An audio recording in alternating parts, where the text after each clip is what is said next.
Bon, mais en attendant, un Argentin de plus à l'OM. Facundo Medina est arrivé à Marseille, écharpe du club sur le dos. Il a déjà signé des autographes aux supporters qui l'attendaient.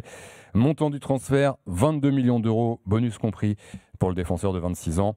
C'est la troisième recrue de l'été après Egan Riley, autre défenseur, et Angel Gomez. Medina était-il le chaînon manquant à cet OM? On vous attend au 32-16, supporters marseillais. Comment vous accueillez cette signature, Elton? Les grandes manœuvres ont débuté pour l'Olympique de Marseille parce qu'on était sur un mercato d'ajustement jusque-là avec des joueurs qui arrivaient libres comme Angel Gomez et Egan Riley. Mais là, on a le sentiment qu'on va davantage investir sur la qualité première, sur le 11 de départ. Et en ce sens, l'arrivée de Medina, elle répond à cette logique parce que tu recrutes un savoir-faire, à savoir un défenseur expérimenté par rapport à la Ligue 1, un défenseur avec une expérience européenne et un défenseur international argentin qui plus est l'équipe championne du monde en titre. Donc maintenant, ce qui va m'intéresser, c'est de voir dans quel contexte il va arriver dans le 11 de départ.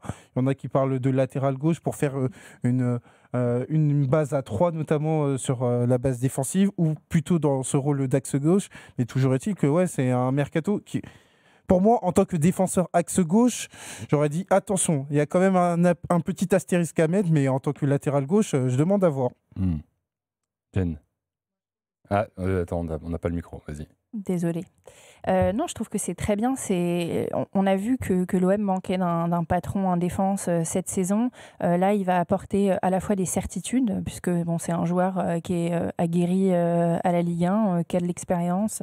Et surtout, il va apporter un leadership. Et je pense que c'est ce qui a manqué beaucoup cette saison en défense. Balerdi, c'est pas un patron pour toi? Si, mais je pense que Facundo Medina, aujourd'hui, il va vraiment apporter ça, et je crois que c'est exactement ce qui manquait là à Marseille. Je pense que c'est un joueur qui va à la fois apporter évidemment sur le terrain, mais aussi en dehors. C'est une personnalité qui était très appréciée à Lens. C'est quelqu'un qui va aussi beaucoup, je pense, connecter avec les supporters de l'OM. Les Argentins en général aiment ce genre d'ambiance. Donc effectivement, je pense que c'est une bonne pioche. C'est un joueur qui était assez courtisé. Je crois que le prix me paraît assez cohérent. Ils l'ont pas payé trop cher. Honnêtement, pour l'instant, c'est une belle promesse, quoi. Vincent est là au 32-16, supporter de l'OM. Salut Vincent, bienvenue sur RMC. Bonsoir tout le monde. Salut Vincent. Bon Vincent, est-ce que tu es content, excité par l'arrivée de Medina à l'OM? Ceux qui vont être excités, c'est la commission de discipline. Entre Balerdi et Medina, on va envoyer un joueur par semaine, ça va être sympa. Ouais. On va être pas mal, je pense.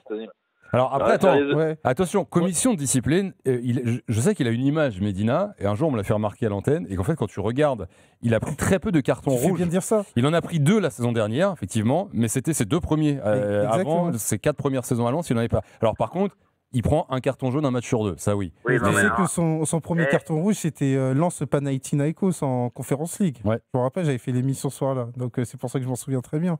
Ouais, Vincent. Oui, alors, comme vient de dire avant, c'est un mec, il a le tempérament chaud aussi.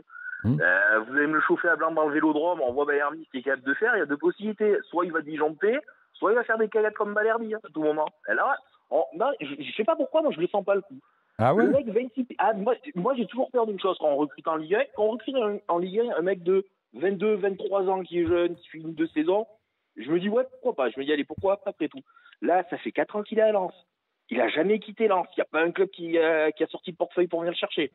Nous, on va payer 22 millions pour aller le chercher après 4 ans. Surtout qu'après, il avait quand même fait, Lens avait quand même fait une belle saison en Ligue des Champions, une belle saison en Ligue des Champions. Il s'est pas fait dépouiller. Je sais pas, moi, je sais pas, je suis pas être oiseau mauvais augure, mais le dernier Lensois qu'on a récupéré à Marseille, 6 mois après, il est parti en Allemagne. Ouais, mais est-ce que après, est-ce que tu voyais beaucoup Klaus? Ouais, il y a eu Klaus qui a il y a eu le passage de Klaus aussi. Ah oui, alors, on parle du malade imaginaire aussi, cette deuxième partie de saison où il nous a fait le numéro de malade imaginaire. Il n'a pas été move avec Klaus, Vincent. Il est taquin ce Vincent, il est taquin. Ah non, je suis réaliste, attendez les mecs, le mec on a cru qu'il s'était pété le croisé et il avait ressenti une gêne dans la cuisse. Et attends Vincent, sur Medina, est-ce que tu trouves, toi tu aurais voulu quoi comme arrière central, enfin défenseur gaucher en fait, parce que j'ai l'impression qu'en Ligue 1, il n'y en avait quand même pas beaucoup qui étaient au-dessus de Medina quoi. Ah non, mais moi, soit on tentait, comme le petit jeune anglais là qu'on a tenté, moi ça me dit bien de le voir ça, parce que c'est jeune, je laisse sa chance. Mais en matériel expérimenté, on sait très bien que si on ne sort pas le pognon, on a les seconds couteaux. Malheureusement, quand il y a l'interview de McCourt où il nous explique qu'il a déjà mis 640 millions et ben, t'as pas l'impression qu'il veut ressortir le gros chèque.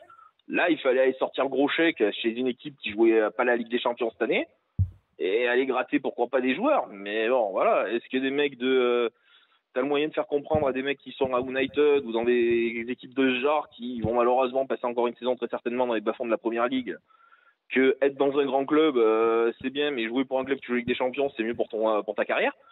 Voilà, je pense qu'avec Benatia, on avait les moyens de le faire.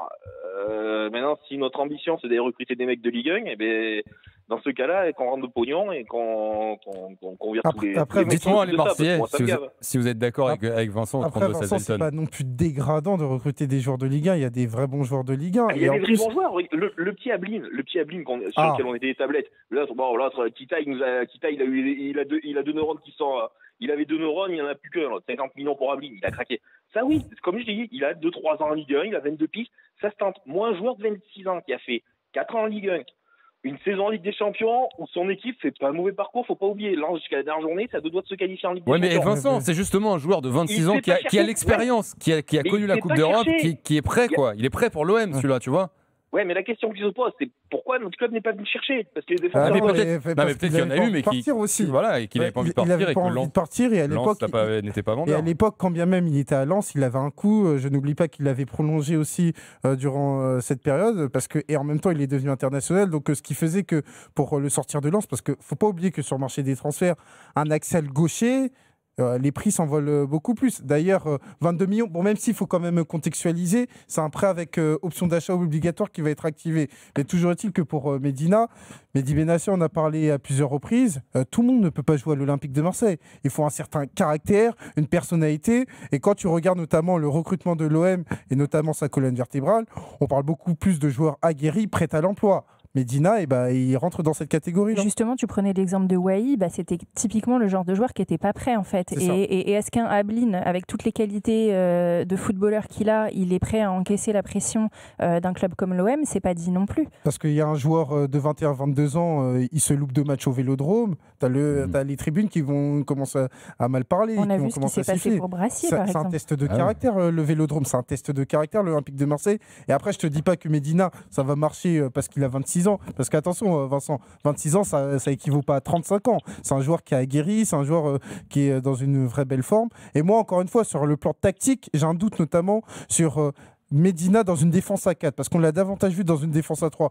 Pour moi, l'enjeu de Medina, ça va être de se déconstruire par rapport à tout ce qu'il a pu faire à Lens, où il était vraiment intéressant dans une défense à 3. Et moi, je pense que dans un premier temps, je vais le voir latéral gauche pour avoir une fausse base à 3 où tu as le latéral droit qui va un peu plus monter. Ouais, latéral gauche, ce serait une vraie nouveauté, effectivement, pour Medina. Vincent, il manque quoi, selon toi, dans ce mercato marseillais qui a débuté, on le disait, par Egan Riley, là, le défenseur anglais dont tu parlais, qu'on va un peu découvrir, nous, ici en France, qui est jeune.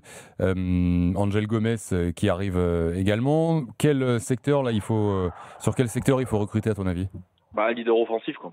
Un vrai leader offensif, comme quand on avait eu le bon coup avec Alexis Sanchez. Si on peut aller choper un bon coup comme ça, alors je sais pas Alexis Sanchez, parce que bon, il a refait 2 ans de plus depuis Pépère quand même. Mais si on a un bon coup comme ça, quitte à aller à demander à McCourt de casser la tirelire, il faut un tueur, hein. Il faut un mec, un chien et un tueur dans les grands moments. T'as Gouiri maintenant? Non, j'ai dit un tueur et un chien. Gouiri, c'est un très bon technicien. Le côté chien, par contre, Gouiri, il l'a pas. Hein. Gouiri, c'est pas un mec qui va être capable de courir sur un front d'attaque pour aller harceler les défenseurs adverses et aller chercher le ballon ou jeter où un défenseur va mettre le pied, lui, il va remettre la tête, Sanchez, par exemple. On a besoin d'un attaquant comme ça. On a besoin d'un... L'exemple tout bête, on a besoin d'un mec comme Olivier Giroud qui est parti, que lui, il allait signer. Mais moi, cette année en Ligue des Champions avec le groupe jeune qu'on a devant, j'aurais kiffé voir Giroud à la pointe de l'OM. Ouais, pour le coup, Giroud, il a 38 ans. Ouais, il a quasiment 39. Cohérent, ouais. Mais on a besoin d'un mec d'expérience. On a besoin d'un mec d'expérience devant. On a des jeunes talents. D'ailleurs, tu nous as dit Medina, 26 ans, t'étais dubitatif. Giroud, ils l'ont payé combien? Il est juste pour info. Ah, mais c'est autre chose. Giroud, il y a encore Giroud qui revient de la MLS. Bon, il y a pas mal d'appels. Vincent, merci d'avoir été là en tout cas. On est mal. Merci Vincent d'avoir été là.